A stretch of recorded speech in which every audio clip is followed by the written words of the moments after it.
بسم اللہ الرحمن الرحیم۔ السلام علیکم ویورز، کیسے ہیں؟ آئی ہوپ کہ آپ ٹھیک ہوں گے۔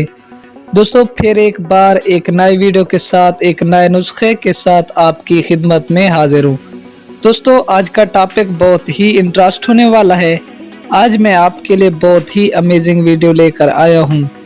آج کی اس ویڈیو میں ہم بات کرنے والے ہیں دل کی بیماریوں اور حمل کے بارے میں۔ آج میں آپ کو بتاؤں گا حمل میں دل کی بیماریاں۔ دوستو ٹاپک شروع کرنے سے پہلے آپ سے چھوٹی سی گزارش ہے کہ اگر آپ ہمارے چینل ہیلتھ سٹرانگ کو سبسکرائب نہیں کیا تو جلدی سے سبسکرائب کر دیں اور ساتھ میں لگی گھنٹی کے بٹن کو بھی پریس کر دیں تاکہ ہماری ہر آنے والی اچھی اور نیو ویڈیو ہر وقت آپ کو یہاں پر ملتی رہیں۔ دوستو چلتے ہیں ٹاپک کی طرف۔ ماں بننا ہر عورت کا حق اور بنیادی جبلت ہے۔ لڑکی جب بالغ ہوتی ہے اور اس کی شادی کا مرحلہ آتا ہے تو اس کے بعد ماں بننا لازمی نتیجہ ہے۔ ماں بننا آسان کام نہیں۔ عورت کے جسم میں 50 تبدیلیاں آتی ہیں کیونکہ اس نے اپنے بچے کو پرورش کرنا ہے، بلکہ صحیح معنوں میں خون جگر سے اس کی نمود ہوتی ہے اور وہ اپنے پیٹ میں بچے کو پالنے کے لیے خون دل میں انگلیاں ڈبوتی ہیں۔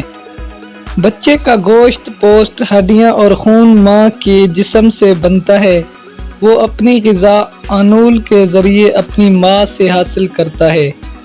جب کوئی اپنے جسم کا کوئی حصہ کسی کی مجبوری کو دور کرنے کے لیے دیتا ہے، جیسا کہ آنکھیں، گردہ، دل اور خون، تو اسے تحفہ دینے والا یا ڈونر کہتے ہیں۔ حیرت کی بات ہے کہ وہ عورت جو بچے کو اپنا پورا جسم تخلیق کے دوران 9 ماہ تک اپنی غذا اور اس کے بعد 2 سال تک اپنے خون سے تیار ہونے والا دودھ دیتی ہے، اسے کبھی کسی نے ڈونر قرار نہیں دیا، بلکہ اس کی اپنی اولاد نے بھی اس کی عظیم جسمانی قربانی کو اہمیت نہیں دی۔ اسلام دنیا کا پہلا معاشی نظام ہے جس نے ماں کی قربانیوں کو اہمیت دی اور اولاد کو واضح کیا کہ ماں ان کے لیے کیا کچھ کرتی ہے۔ قرآن مجید نے دودھ پلانے کے 2 سال کی اہمیت کو علیحدہ بیان کر کے ماں کے احسانات گنوائے ہیں۔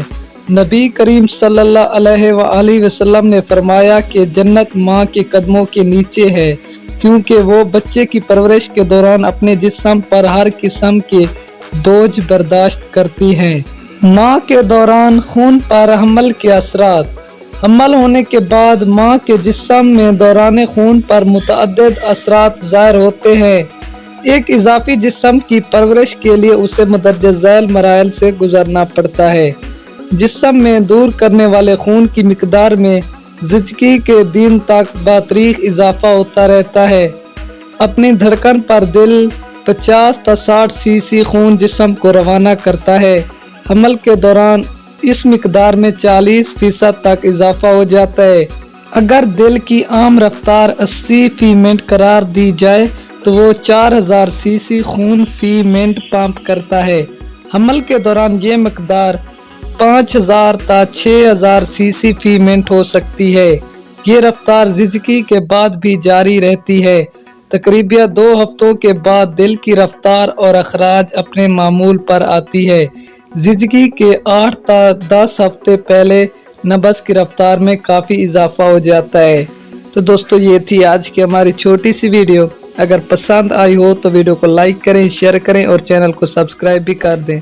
تو دوستو اجازت دیجیے، ملتے ہیں کسی اور اچھی سی ویڈیو میں، تب تک کے لیے اللہ حافظ، گڈ بائے۔